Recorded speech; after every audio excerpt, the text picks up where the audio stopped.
Hey there, Yuris here, and welcome to Community Life. Here we talk with the amazing humans from the community world about their life journeys and learn from each other. Today we have a conversation with Edu Giansante, a founder of the E-Dublin, the largest community of Brazilian expats, a visual storyteller, a book and songwriter, an advisor for tech startups, enterprise, and ed tech communities, a doer with an entrepreneurial spirit who also got used to wearing multiple hats on his journey. So, hello, Edu. Hello, Yuri. Thanks for the invite. Finally, super happy to talk to you. And tell me a backstory of My Little G song. Oh my God, that's old. So, well, let's start from the very beginning. As you mentioned, like I do a lot of thing here and there. I love to play music. I used to play when I was younger, in cover bands and whatnot. And then when I first moved to Ireland in 2008, I met this girl, and then I fell in love. But things didn't work out, and so I decided to write a song for her. And so I composed a song, sent it to her. It was great. A lot of people were like, "Oh my God, that's beautiful." But if you look at this now, it's super cheesy, and back then I didn't have like a proper equipment, so it was just like this cheap camera recording like me like playing bad. So it wasn't like the greatest, but it was fun. It was a good way to express my feelings. What happened with that band? Oh, that was by myself, but I played in bands for since I was like 16. I think the most prominent band was in 2010 or so. We played for like about 3 years together. We recorded an album. It's on Spotify, by the way. Hmm.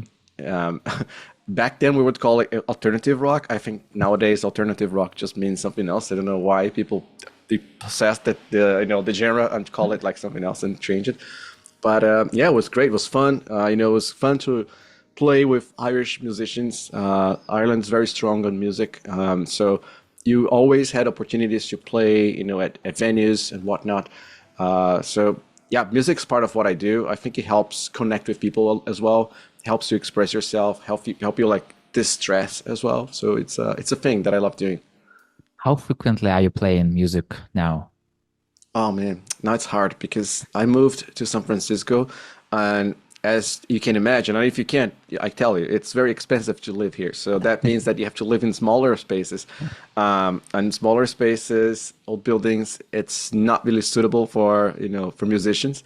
So I left all my equipment back in Ireland, so I don't have anything here yet. Sometimes what I'll do it though is I'll go to Guitar Center, which is like Hmm. this massive shop, and it's not so far from here. And I'll keep playing music there. I'll go there, play some guitar, play some bass, play some piano, some drums, because it's all available. You don't need to pay anything. Plus, you can play it with the best equipment. So I'm playing like this $5,000 guitar or like this $10,000 piano, and I'm like, wow. Opportunities you don't have often, so that's how I'm playing. So I'm doing that like once a week at least. I'll just go in. They're like, "Oh, you're back. Hi," and that's me. Are you recording those songs or just for fun, for soul? Just for fun, yeah. There's no way to record there. It's more like, yeah, just having fun. I used to record some stuff at home back in Ireland when I was playing, and sometimes I would just come up with like new versions of existing songs. So I'd be like, what would that be if Shakira was playing for Nightwish, and then just create like a heavy metal version, and then put Shakira's voice on top. Yeah, so I'd have fun like doing this kind of things. So yeah. Oh my God, this picture will never leave my mind. Shakira is playing on Nightwish. Ah, I can feel it. I can sense it. I can't. It's a little hard to imagine, but I just can feel it. And She could do it. She could. I think she has the voice. It would be a little bit more like I don't know. It had like a Latin vibes more than a metal vibe, but it would be doable, I think. yeah, I totally agree with you. And you are also at least bilingual. So I'm curious, what language do you think in? Oh man, I used to. So I'll tell you a funny story. So I grew up learning speaking Portuguese, and when I moved to Ireland, I had absolutely no English. So let me lay the land here, like the challenge. As a non-European, when you move into an European country, you can't work unless you have some sort of like visa, work visa status, or if you're a student. So I moved in as a student, could work only part-time, like part-time jobs, so like these ones that are paid by hour, and I had to learn English. So I had no English, no ability to work full-time, so it'd be really hard to get a job. Yeah. And I was like, I need to learn fast, and I need to get into the work environment and learn how to speak that language. So things happened. Eventually, what happened, like summarizing the whole story, is a few months before I moved, I was applying for jobs, not getting a single answer. I got one answer. That was the one person I spoke to when I landed, and then he got me a job at an advertising agency. That was my first week in Ireland, and I have the email still that says, "Okay, great, we really like you, but your English is not so good. So what we'll do is we'll put you to help our team." So in other words, I was like the assistant of the intern. I was like very, very at the bottom. I had no interface with customers because obviously they didn't want me to talk because I couldn't speak. And when they had a brief or like anything to share with me, they would send it to me by email so I could read. I could, take my time to understand. And sometimes I had like a dictionary besides me, like physical one, because there was Google Translate wasn't that great. So I took my time. So I was probably like, I don't know, working like a half the pace that everyone else was doing, and I had to learn fast. And I was like, I decided to, again, 2008. There was no WhatsApp, there was no Instagram, YouTube was barely doing anything like meaningful. There was no Yuri creating a podcast. So for me, it was like, if I wanted to disconnect from the Portuguese language, I could very easily because there was no, easy way to connect back. So I was like, I'll go all in English. So I decided to live with Irish people. I decided to just stay at work, and then after work we would go out with the people from work. And I remember that one night I had a dream in English, and I was like, "Wow, now I'm learning English. Now it's coming, it's coming." So that's how I got into it. Like, and I dream in English. So work related stuff is always in English because that's been like majority of my life. I've been abroad for like 16 years now. But when I'm doing like things that are more like nostalgic or about I don't know, my childhood, I tend to think about them in Portuguese. I think that's because the memory was created in Portuguese back then. Yeah, it's so interesting because I totally understand you. The more I speak English, from time to time, I'm just seeing myself and like, wait a second, am I thinking in English? Oh my God, is it even possible? But then I don't remember who, but somebody told me that the moment you start thinking in another language, it's becoming your kind of main language. So, but I see Yeah, that you are using a lot of English and a lot of yeah. Portuguese both. However, So though, can you do maths in English, which is really hard? yeah, no, I never tried that. I never tried that. And That's hard, man. Yeah, it's the one thing they're like, oh, can you do like, can you help me with this like calculation? They're like, oh my God, I have to think in English and do the maths. Oh God. But yeah, that's the one thing that's still a challenge. and why did you decide to move to Ireland? Man, I didn't even know Ireland existed. So But you was just randomly flying somewhere on the plane and then like landed in Ireland? do you want the romantic answer or do you want the like, okay, rational, what happened? Up to you. So what happened in reality is that when you're non-European and you decide like to move into okay, so let's say that you want to learn English, you want to move into a country where you can learn English. So you have the options of going to Australia, New Zealand, Canada, US, or somewhere in Europe like Malta, United Kingdom, or Ireland. With no knowledge because again back then there was like no YouTuber creating video about this, no information about it. So like for whatever you can find, you're like, okay, what are the options I have? And then you can go to an agency, and the agencies will try and sell you the most expensive. They'll be like, oh, you can go to the US, and you can work for like Disney World, and then you're gonna learn. Or you can be an au pair, which is like minding children, or it can be working in construction. I'm like, that doesn't feel like the things I can do or feel like I want to do. And these were really expensive. I was like, not sure. And then you go like Australia, like same thing. You can work like very few hours for 3 months only, and it's super expensive. I was like, wow, that's not a thing for me. But then I found out about Ireland through Orkut, which was like this kind of like social network, I can say. It was like old school. Like I think back like VK was big in Belarus, Russia, and whatnot. And then I think also Bebo was big in Ireland and the UK, and Orkut was huge in Brazil. So that was the platform we were using back then. And I found this one guy. I was like, Ireland, I'm here. Oh my God, great. And then I found out that you could study and get a permit to work part-time, which was what I was mentioning. And I was like, that sounds exactly what I need, and it's very cheap. It's like, that's exactly what I need. It's cheap and will let me go. So it wasn't a decision. It was like, oh my God, I love Ireland. I love the scenery, whatever. Purely because it was cheap and would allow me to work part-time. So that's why I made that choice. So nothing romantic about it. And why San Francisco now? Oh, that's different now. So years have passed, right? So 15 years in Ireland, dealing with that weather, dealing with the overcast and the constant 15 degrees in summer, 5 degrees in the winter, like Celsius, and Fahrenheit would be like maybe 45 to 60 tops. Having all of that, what happened was I worked for Dropbox for 4 years, and while I was there, someone who worked with me from the US team moved back to the US, and several years later, 2022, he reached out and said like, "Hey, I'm working at this startup. We're building community. We need someone. We need someone like you." And I was like, "Sure. Here's a bunch of people that I know that are great. They're based in SF." And they're like, "We're actually thinking about you." I was like, "Oh, wait, okay, let's talk." So we spoke. Took a long time. I'll be very honest. Took me about 6 months to get into a decision and to like, okay, let's do it. Because it wasn't an easy move, right? I mean, I was close to turning 40 years old, and with family, dogs. I was like, that's going to be a hard move, man. I don't think it's going to be that easy. But they're like, yeah, we're willing to go through this some sponsorship of the visa and all. I was like, sure, okay. And then it took like another 4.5 months to get the visa approved. And then I moved. So I moved because of this startup, but it took all in all maybe 10, 11 months. So they truly trusted in me, which is great. And I'm loving working here, loving living here. Very, very different, but it's an amazing experience. And also, you have a great place nearby to play all those guitars. Exactly. Yes, exactly. That's very important. So let's start from the beginning. Tell me about your parents. Who are they? Oh, wow, that's a deep question. So I grew up in a very sketchy neighborhood, and up to until I was like 9 years old or so. And when I say sketchy, it's you get people pointing guns at you. You get one house being robbed every month, at least one car per day. Very, very tough. My neighbors were like drug dealers. They were like robbers. They were doing a lot of bad things. Wasn't a great environment.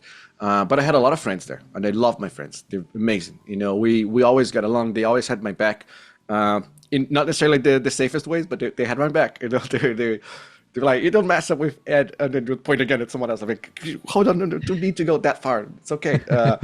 So I wasn't like that. I didn't fit in, and I never wanted to have that life, but it was what we had. But my dad, he was doing slightly better at work. He was working in a bank back when banks were still a big thing. And then we decided to move into this like nice neighborhood, very nice, which was like super posh, super luxury. So we bought like this house, and then we were living there. But then within a couple of, I think it was like a year and two, like because it was like 11 or 12, my mom found out that he was cheating on her. He had like this second wife, life and all. Wasn't the greatest. So she decided like, okay, they broke up. She's like, let's go. And then we left to live with my grandma in another state of Brazil. It was really far. And then you imagine like you're a kid that like had this like sketchy growth, and then you move into like this luxury house, and then a few years later you move into a room in your grandma's house in the countryside. So it made me grow differently back then, because I was like, oh my God, I want to be very independent. I don't want to depend on my parents for anything. I grew up with like a little bit of like a rant on my dad. I was like, why did he do this and all? But in a sense, like looking back now at this, they obviously always cared for me. They had like their flaws in both ways, like both my mom and my dad in different situations, but all in all, they cared for me. So I think the one most important thing is that they always taught me the best principles I could ever have that I still carry to me today, and I feel it's even stronger now. Years living apart from them, it grows stronger in me. So now they're great. They talk. They're like, we're good. I trust them. We good, like have a great relationship together and all. And they're living in very different spaces in in Brazil now, so like in the countryside, but cities that I've never been before. So when I go back home, it feels different because you're not going back home, you're going back to your house. Hmm. So you're a guest. But it's, I love them. I think they took really good care of me, regardless of the situation. It was great learning for me. How did you survive in the first place of living? In the first place, which Like, which of them? where you were with all those drug dealers and Oh, robbers.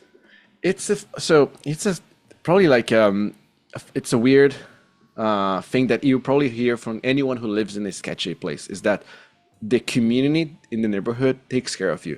So Hmm. it's sketchy and dangerous for people coming from outside, Yeah. trying to rob you, for example. But from within, it's okay. Which is why you go into like Brazilian slum houses or any sketchy neighborhood, and people live a great life there. They love their neighbors. They have fun. They feel okay. They feel safe.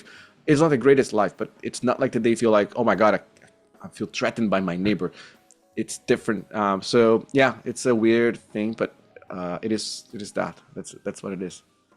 And it sounds like very similar to surviving in a big city, basically. Yeah, It also is dangerous if you don't know anyone, but the more people you know, the more you have connections, like the easier it so gets. true. So yeah, it sounds for me like that. And what is the first memory of your childhood that comes to your mind right now? Man. Well, since we're talking about neighborhood, I was thinking about it now because I was trying to picture it. Man, my childhood was weird because I was a very, very shy kid. Hated sports, hated. I didn't want to touch anything. Um, so up to, I don't know, 12, 13 years old, I was doing nothing really interesting. Very boring kid. So if you ask me like what were the games you played the most, I was like I played a little bit of things here and there, like on street, I don't know, hide and seek and things like that, but never anything meaningful. I was very shy. I was terrible at sports and I hated sports. Didn't want to play them. But I was passionate about music, even though I had no idea what was going on.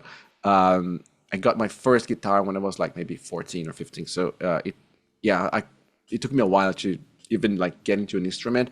It wasn't the greatest guitar. It was like really cheap guitar. But I always had like this thing for music. So my childhood was boring, I would say, which is very interesting because people are like, oh, you tend to be very creative or you're like very outgoing, you're extrovert. I'm like, yeah, that don't ask me how because I didn't train for that. Yeah, exactly. And so you started playing guitar in 14, so it's still with you. And I also know that you're playing drums. So how is your musical instrument story developed? Ah, right. Yeah, I'll tell you another funny story. So I was studying at this public school. I was playing guitar, right? I'm not like a don't think of me like as a great musician or like You're a this great musician, eerie. out of what I've heard. So you're playing really good. Thanks, man. Thanks. But I'm not trained. I never did like classes. So if you ask me to read, the tabs, I'll be like, what is this? I know it's just gibberish for me. Um, but I feel I have something that they say in music world that's called the perfect pitch. So you can listen to music and just get it quickly and know like Yeah. what chords are being played. So I would know what to do, but not even know what chord I'm doing. Um, so let me give you this story. I was studying at this public school. We're like playing guitar, and then one day the school decided to do like this, little thing, like a little event with bands and whatnot. So there was one guy, the only one in school who had a drum, and he brought his drum kit to school. And I was like, wow, look at that thing, man. It's huge. It has like all these toms and you can hit that thing. It makes a lot of noise. Amazing, amazing. Love that. Um, Obviously had no idea how to play. But then again, back to the perfect pitch, and sometimes it's just like instinct. So two friends of mine, they were like really good guitar players, and we're like playing some Pearl Jam songs at the time. And then this band, they did their thing, and then they finished. And then my friend was like, "Hey, let's play some Pearl Jam songs." I was like, "Sure, I'll play the drums," because I just wanted to sit there. And the guy was like, "Yeah, of course, yeah, whatever."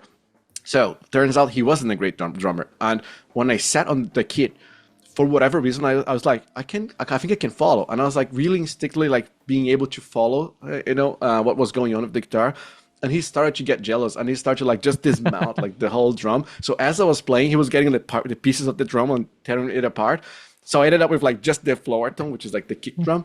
and the snare. And I was like, that's all. And then he was like, okay, man, I think we have to stop. I think that's it. I was like, well, yes, look at that. You took the whole thing apart. And then that's when my friends were like, I think we should play in a band and let's get started. Um, so that's how I moved into being a drummer. So obviously I had no cash to buy drums. So initially I was just playing like pieces or leftovers or things that sounded like a drum kit. And I was like forming a drum set with like people's donations of like kits or old parts of the drum.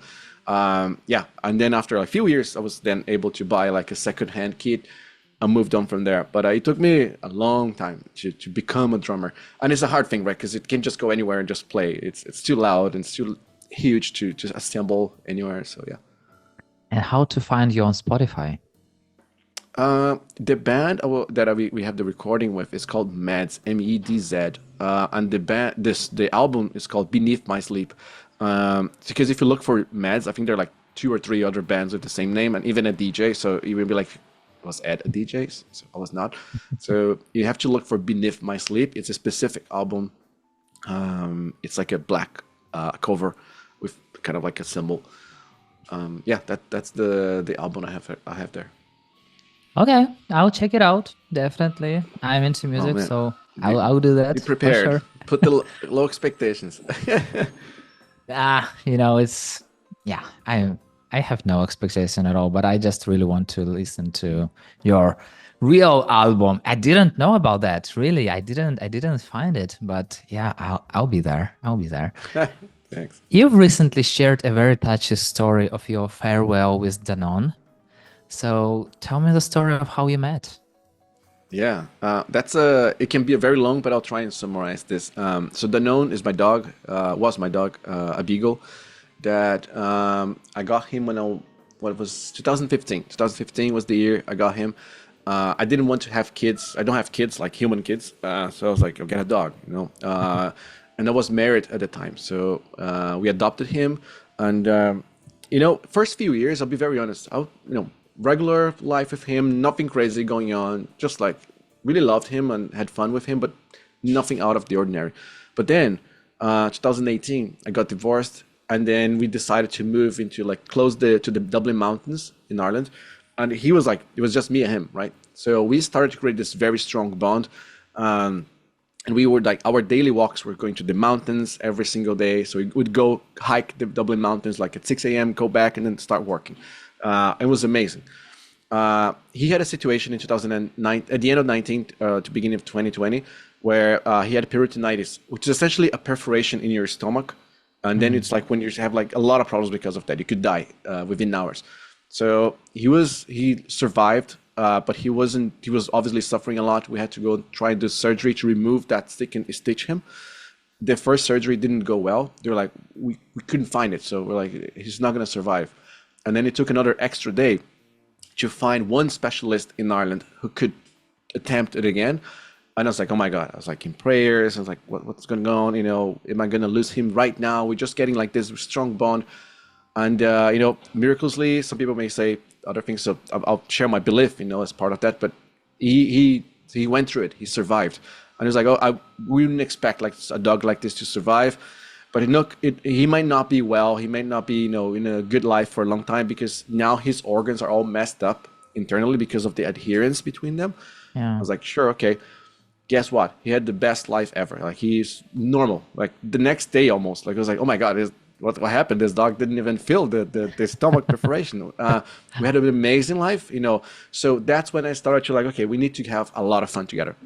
So I met who's now like my wife. So at the time we were just starting to date, and we was the beginning of the pandemic. Because remember, like that was between 19 and 2020. So that was like December.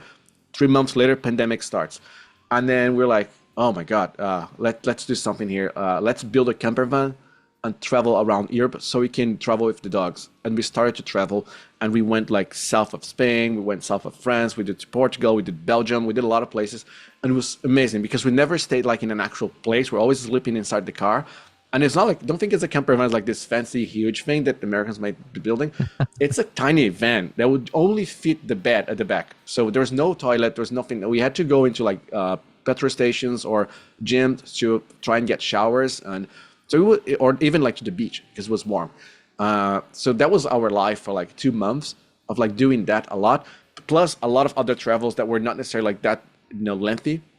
So we had amazing fun. We saw the snow, we skied together, we saw a lot of the beaches, and we saw a lot of sunrises and sets. We had an amazing, amazing life. And then fast forward to San Francisco. As soon as we moved, the first week, uh, something starts to show up in his belly, and we found out that Mm. he has a tumor. And we're like, oh my God, what is that? A tumor? And, oh shit. And then brought him to the vet. They're like, oh my God, this is gonna kill him. We need to remove it as soon as possible. It's like, okay. So they try and do a surgery. When they opened him, the surgeon said, like, I've never seen this in my life. He's messed up inside, and that's back to the 2020 thing. He's like, there's nothing we can do. We can even get into like where the tumor is, because if we do, it's all connected to his spleen, his stomach. He's gonna die if we remove this thing. We have Wow. just to close him and pray for the best. So that we're like, okay, that's not nice. That's not great. Um, Again, he was very, very down. He couldn't even walk. He couldn't eat. He couldn't do anything. So my ex-wife, who is friends of ours, she was like, "Can I fly to SF to see him at least, to say goodbye to him?" I was like, "Sure, of course you can. We're please by all means." She flew in, and again, I'll tell you about like it's maybe the spiritual side, but people may not. They don't need to believe it's fine. Do as you want. But as soon as she's landing, before even like she's landing, like as she was on the plane, he's getting better, and he's like eating. He's having like more appetite, and then she lands, and he's like in a perfect condition with the big thing here, like a big mass in his belly, but he's like walking, jumping. I'm like, he's okay. So we brought him to the doctor, and the doctor literally said, I don't know what's going on, but he's good. Don't do anything else. Just have fun. Or like, okay. So we brought him to the Yosemite. We went to snow. Then we went to Monterey, which is the south of California, to the beach. We had a lot of fun. It was amazing, amazing time. She flies back, and then like a few days later, he's down again. It's like down, but then way worse, to a Wow. point where we're like, oh my God, what's going on? And we start to give him, medicine and try to like treat him.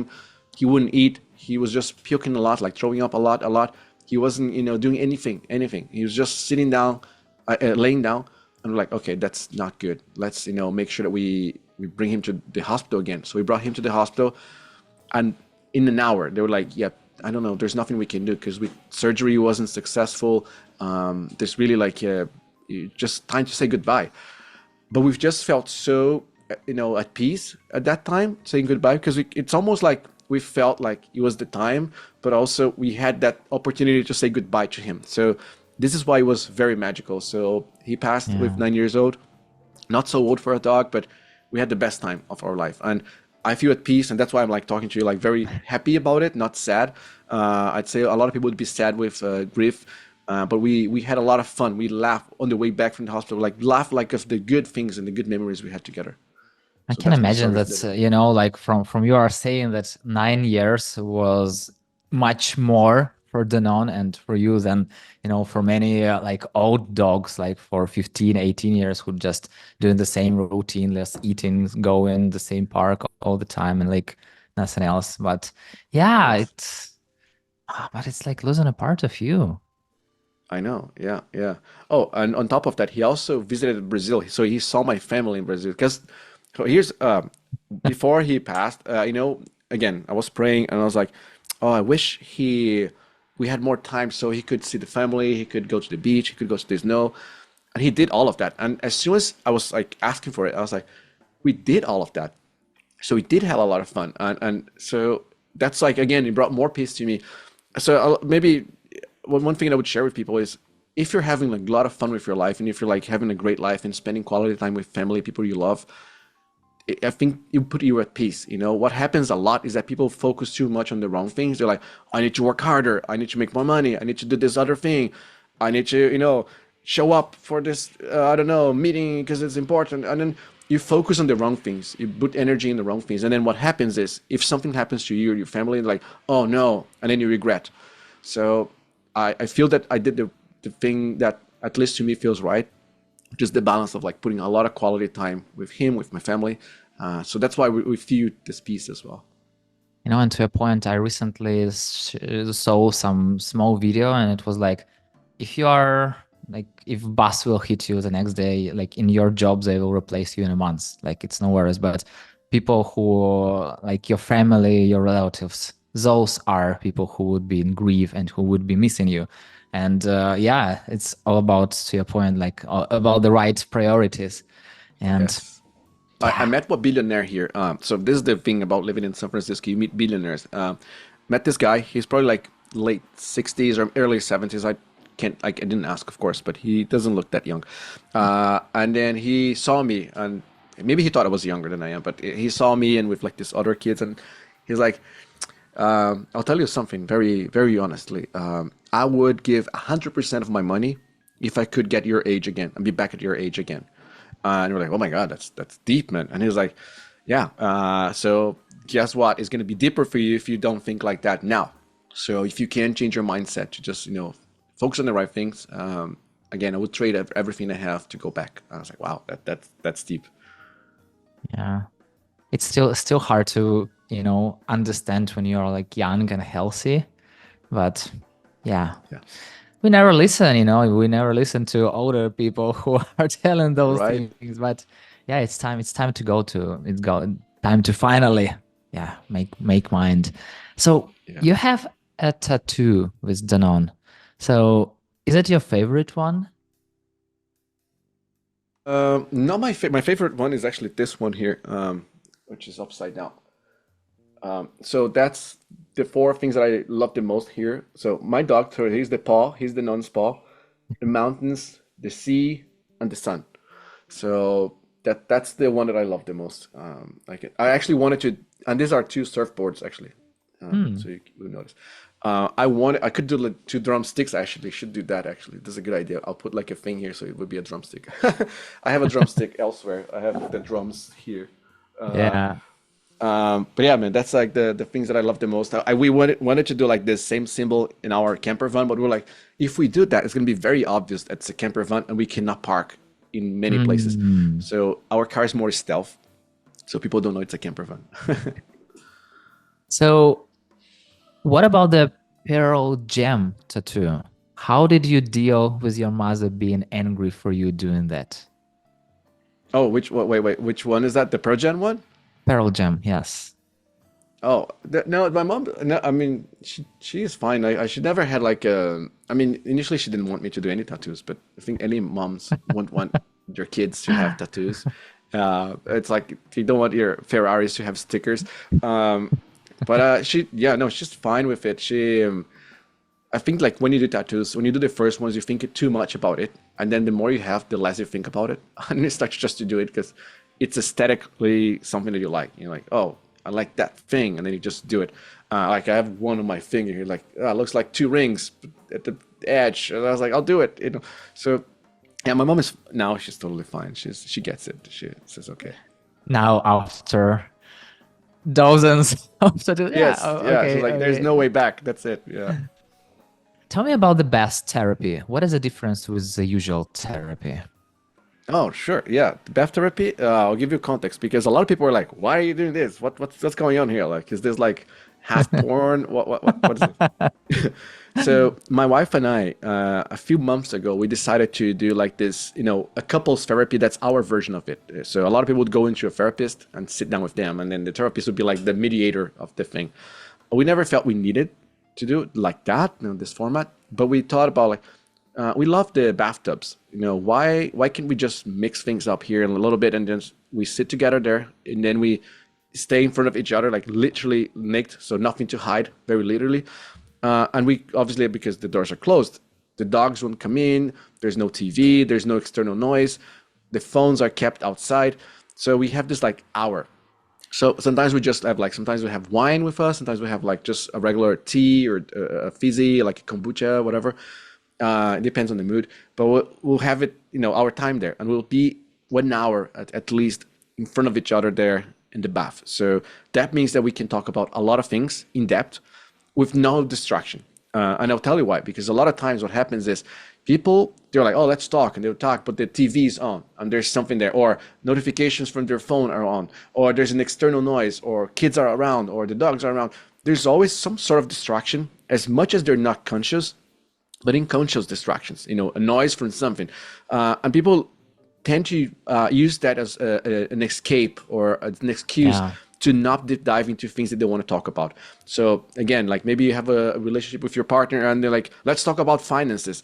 And then like, okay, what are the numbers? Or and they're like, yeah, sure. And then TV turns on with something. They're like, oh yeah, there's a distraction. And it can be something that you're like, what are you, concerned about? Do you have anything that you fear, about us? So we did that a lot, but it was great because we talked about everything from like living together, from, do we want to have kids, yes or no, and really deep dive into this. We talked about how are the finances, what are the things we want to, invest on. We deep dive on this. We're gonna move into San Francisco. Like let's deep dive into like what are the things you're scared about, what are the things that you are passionate about, what are the things you would like to me to help you to support during this move. So it's amazing. I really recommend because one of the biggest issues I say with companies and with couples is communication. And Yeah. when I say communication, it's not just broadcast a shallow thing. It's really deep diving, really get into like the weeds of things, and learn together and support each other in that. So the bathtub therapy started like that, and then we decided once to record. I'm like, let's do a recorded version. I'll be very honest, it didn't work. Not because people didn't like. The opposite is because we didn't like. We're like, as soon as we start recording, there's an agenda because we have to be like, oh, can we say that openly? We're like, maybe not Yeah. because it's going to be public. Okay, and then we're like, oh, let's actually put a top on you so in case, so it doesn't show anything. And we're like, it's not natural anymore. So we stopped it. So we still do it in different ways, but not recorded anymore. Tell me a little about the empathy in little things approach that you've learned from Helen. Oh, Helen is my opposite, but she's also very similar to me, in the sense of like we love doing things spontaneously. We're very, into let's improvise, let's do it, let's go. Like if I tell her like literally now, say like let's go to I don't know to Japan, she'll be like, I'm down. Let's. What do you need? And then we go. She's very like very supportive, and we're really connected together. Um, and she has the thing. She has two things that I love about her that I'm learning a lot. Which is one, sometimes I'll give you an example. When I was walking with the dogs, and we were like walking in the mountains, like doing hiking together in Dublin. The Dublin mountains. The best thing you do for your dogs is let them off leash, and they'll go crazy, sniffing everything. And sometimes I would see like someone with a dog on leash, like, oh my God, poor dog. This woman is not even like them have fun, like they're stuck. And she'd be like, well, but what if the dog had a situation where they escaped before? What if the dog is, aggressive? And like, this is like a little nudge of empathy. I'll be like, yeah, of course, that's good thinking. Or sometimes, I'm driving, and obviously every male driver thinks they drive better than anyone else. I'm no different. I'm part of the statistics. I think it's like a big race that male drivers think they're doing. So it's like who's faster, who's smarter. And then sometimes there's a slow car in front of you, and I'm like, come on, what's going on? And she'd be like, well, what if like if it's like someone with like I don't know some sort of like previous trauma, or what if it's like an old person driving and maybe they have like less reflexes? I'm like, that's true, So there are a lot of things in life and the daily activities that we do that the empathy will make you feel more patient, more understanding, and more supportive. So that's one thing that I've learned from her. And I think the part of that also comes with it is she really cares about people. So she's very connected to people. She's like, oh, let's invite someone else for dinner. Let's do this thing. Let's ask about this one person. So I started to build this like social CRM in my mind of like caring about people more often. And I think this Yeah. is also part of that like empathy as well. And what kind of driver are you? I'm the one that thinks like I'm better than anyone else. I'm definitely Exactly. yeah. So there's a statistic. I think it was when was that? A few years ago. Someone did like there was a research done for the U.S. drivers, and 80% of the U.S. drivers think they drive better than anyone else. So that's obviously like skewed, right? Because of like okay, if 80% think they drive better, so that there's who's better than that 80%. That's to show that, and I would say I'll argue that male drivers are even worse. We think we're better than anyone else, and we're just as bad, but we just think we're better. I think it's a mindset thing. Are you starting the first after the stop? Like if you have like three cars lined up and the Yes. green light goes out, are you starting the first? Yeah, of course. With a Yeah. scratch of wheels, like Not that much. Oh, but this is a fun thing because here cars are automatic, but in Europe you're probably used to it. There's like manual gear, right? So Hmm. I'll be like first gear engaged, like ready to rock. As soon as the light goes green. Uh, yeah, I'm learning to be a bit more patient. Maybe it's a long way to go, but I'll get there. Once you shared that you are wearing a beard since 1984. So have you ever fully shaved it in the last 40 years? So yeah, okay. That let's give context to that. That's a picture that I have when I was like maybe 4 years old or 3 years old. It was like a baby, and my mom she drew like this beard because we were like doing this countryside festive thing in Brazil, and usually when you do that, you dress up as a someone from the countryside. It's very awkward to explain this. It wouldn't make much sense, but it's essentially like they're like some more like quirky and cheesy clothes and that you wear. And then the male will always have like either a mustache or beard. So my mom drew the beard on me, and I make that joke because as soon as my beard was growing, when I was like I don't know 16, 17, I didn't shave since. So whatever was growing, I kept that thing wasn't massive back then, but so I've been keeping that. I did try once to shave. It was terrible, man, terrible idea. Because then, like, the chicks are very large. Or like, I look like this other guy. Like, it don't look like me. So it feels awkward. So I feel it's part of my identity now to have a beard. It reminded me of some video that I saw somewhere on YouTube, or like uh, a couple got married and then husband shaved after like 2 or 3 years of their mutual life. So Oh God, the wife yeah. didn't saw him, didn't see him without a beard, and like, oh my God, who is this person? It That's was so exactly it. fun. Yeah, it's Face ID does not recognize you. A lot of things happen. It's terrible. Oh wow. So, okay, you started a huge community of Brazilian expats just by blogging and sharing your experience. So, at that moment, at the beginning, were you afraid of what others would think about your thoughts? Um, Not really. And this is the funny thing. I usually say when depending on the talks, if let's say like there's a community related talk, when they ask me about successful communities or communities that are built that I'm proud of, I would usually talk about E-Dublin, which is this Brazilian community, because it's the one community that I built with absolutely zero strategy, zero planning, and it was 100% organic. And why is this so interesting? Is because if I look back and I try and find all the let's call like the frameworks in how you build a successful community and apply to E-Dublin, it all were there. Like a great onboarding experience, a great content plan, great ways to resonate and create spaces for people to engage. People creating meetups locally in cities, and without even me knowing about it. There's sometimes we're like, oh, we were there last week. We did this E-Dublin meetup. I was like, oh, okay, fair. So all of the things that you see today working well for big communities were there, but I never thought about them. So I think the core to it is because first I was solving a real problem that I had myself and I knew other people had, which is like if you're an expat, if you move to a new country, you have a lot of struggles with the language, with the customs, the culture, the everything. There are a lot of things that you need to learn about. Second, there wasn't much about Ireland in Portuguese, right? Because I mean, who's Hmm. going to write about Ireland in Portuguese? What's the point? I was like, I'll do it. Not because I thought about that. It was just because I was like, oh, I can't find it, so I'll do it myself, right? There's a gap. Uh, Third, very, very honest and down to earth things. So I think nowadays everyone wants to be a thought leader and share like the big things and the big headlines. And I was like, I remember the very first thing. So I created this forum, which was in a forum, was a Yahoo groups. So it was like email exchange. So people could join the Yahoo groups, and the forum was like an email thread, essentially, like Hmm. this thing. That's it. First thing I posted. So I was like, hey, I created this thing when I blogged about it. It's like I created this Yahoo groups here. If you want to join, why not? And then I was like, okay, let me post something there, right? And I went to the Yahoo groups and I was like, today I ate this like chicken fillet roll. Uh, it was a bit awkward, but I liked it.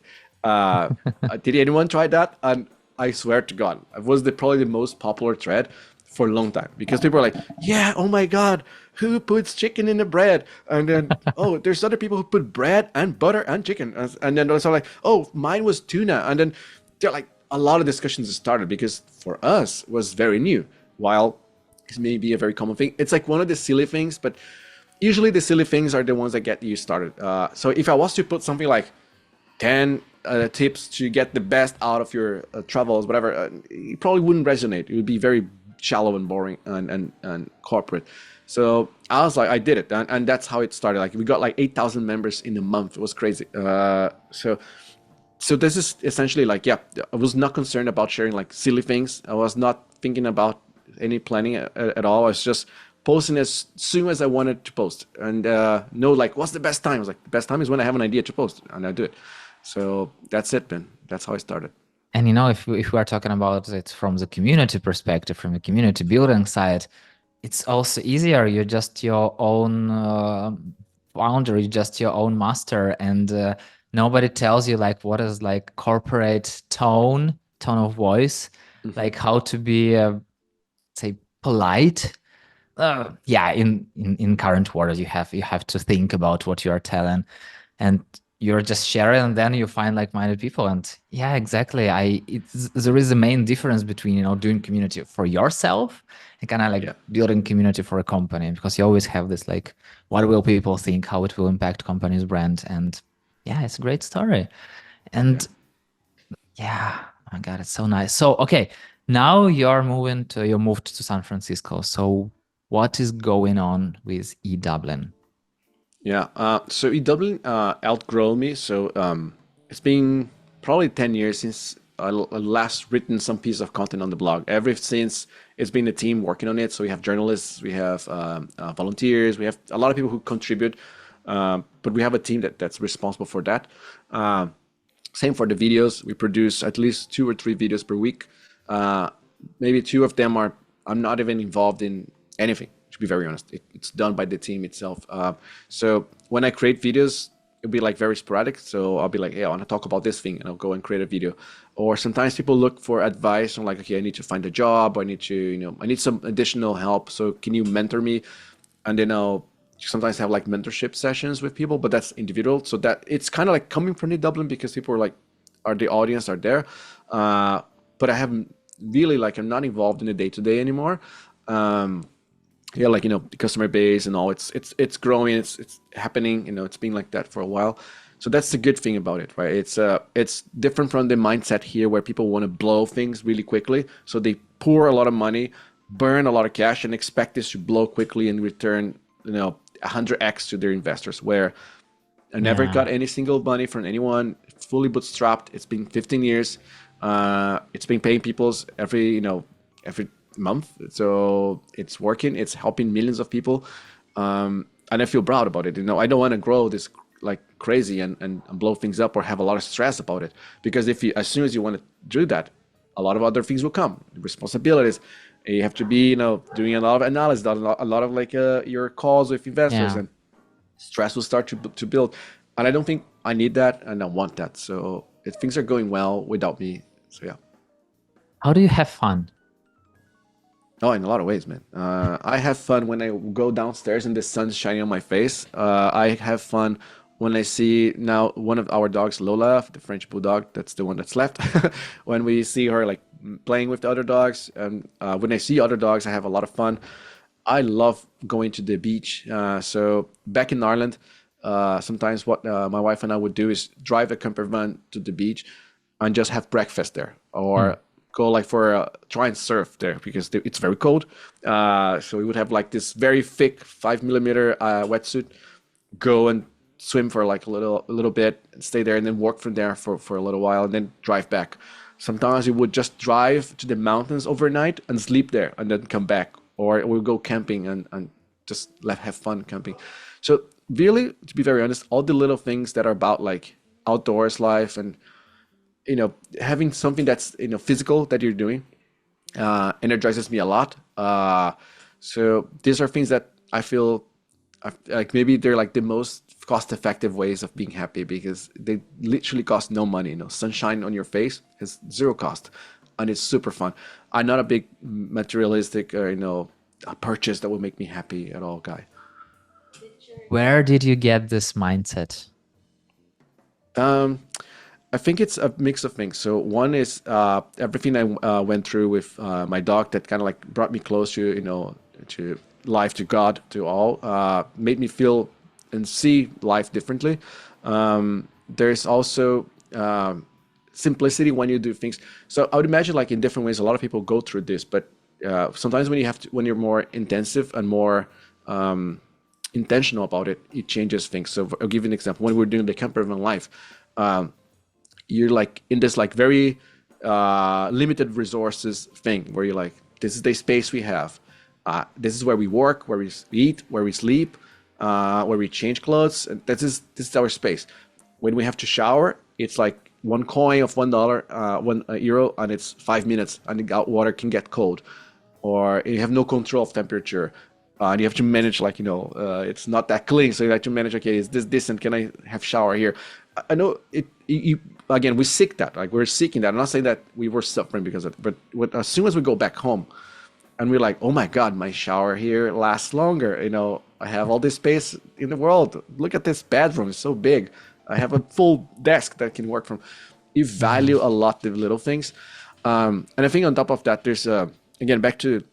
I don't want to be like preaching here, so but I think the connection with God, the spirituality, this helped me a lot, helped us a lot, and especially at these last like few months where Danone wasn't well, and then he passed, and then we connect a lot with the church, and we were doing a lot of things that are like we feel like it's God's work on us. So again, back to like my own beliefs, people may or not like believe in that, but I feel like this is also adding to this whole. It's a flavor that adds to the whole thing that we're doing. Yeah. And how do you speak to God?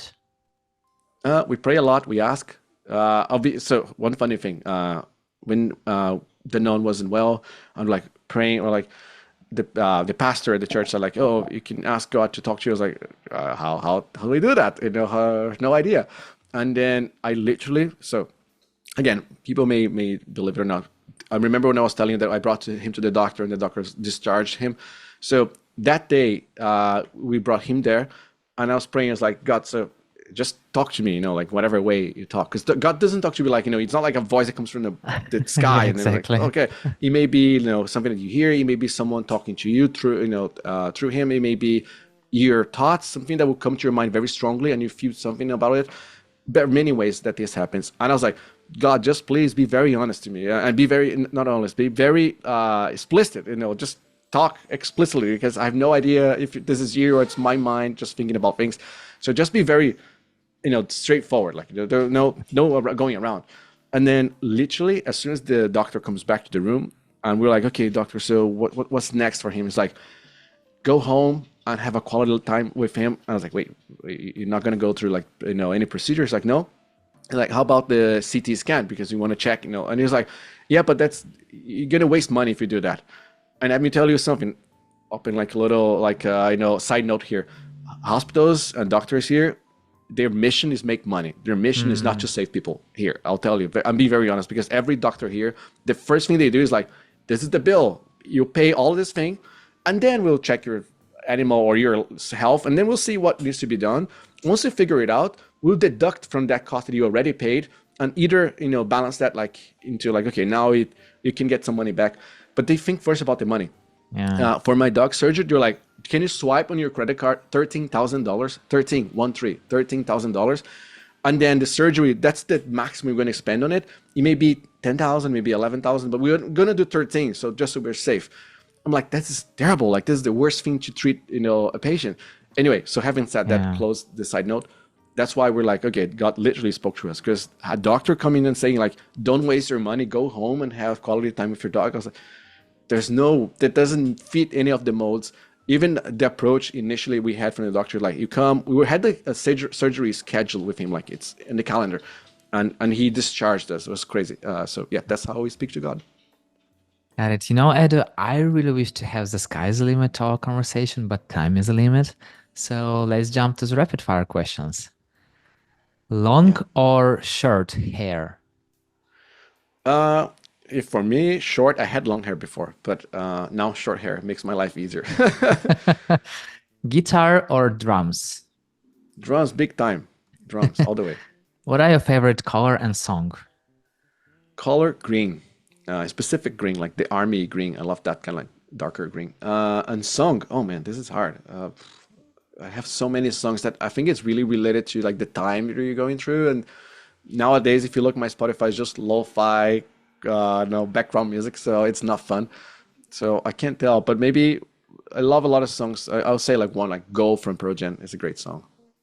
If you were a superhero, what superpower would you have?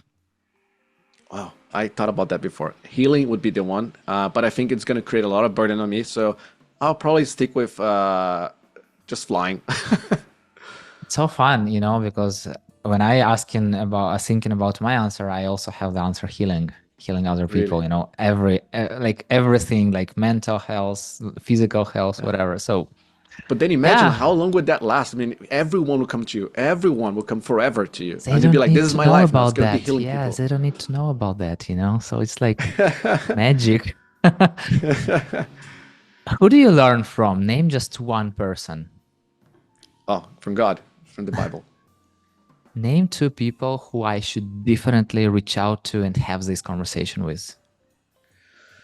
Uh, oh wow, there's a lot of really interesting people out there.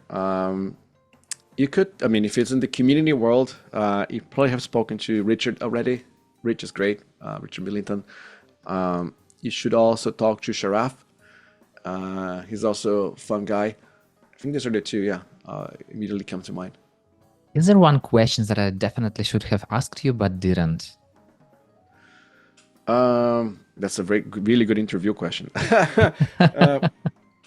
So, so I'll give you like this answer very quickly, but then I will give you the answer to that. Usually people go, okay, what's next for you? Where do you see yourself, in 5 years? What would you like to accomplish in a few years and whatnot? And I'll give you a very simple answer and quick answer. I want to be better than today. And that can mean a lot of things, right? So I want to be a better husband, a better community manager, a healthier person, wealthier person, more connected to God. Anything can come. Like if you look at like the wheel of life, if you look at all the attributes, I want to be better. I want to be maybe a little bit healthier, a little bit stronger, a little bit more resilient, a little bit more empathetic. And these little things, the sum of all of this is I'm better than 5 years ago, better than 10 years ago. So that's the question and that's the answer. And also great that you're talking about better than yourself at this moment, not better than somebody else, not like healthier than somebody else, but I feel like Yeah. it's a very, mindful approach to kind of becoming like the better version of yourself. Because when you start to compete with others, you lose, usually. Yeah. Yeah. So Yeah. yeah, Edo, thank you so much for having this conversation and allowing me to dive a little bit deeper into your life. And it was very fun and at some points touchy conversation. And you're sharing, you told me about this story of Danone, and you told like you're happy, but it's still like bittersweet feelings, and you're still open about that. So thank you so much for that. And yeah, I'm so happy to get to know you better. So thank you very much. Yeah. Thanks, man. Thanks for doing this and the invitation. And see you in the community world.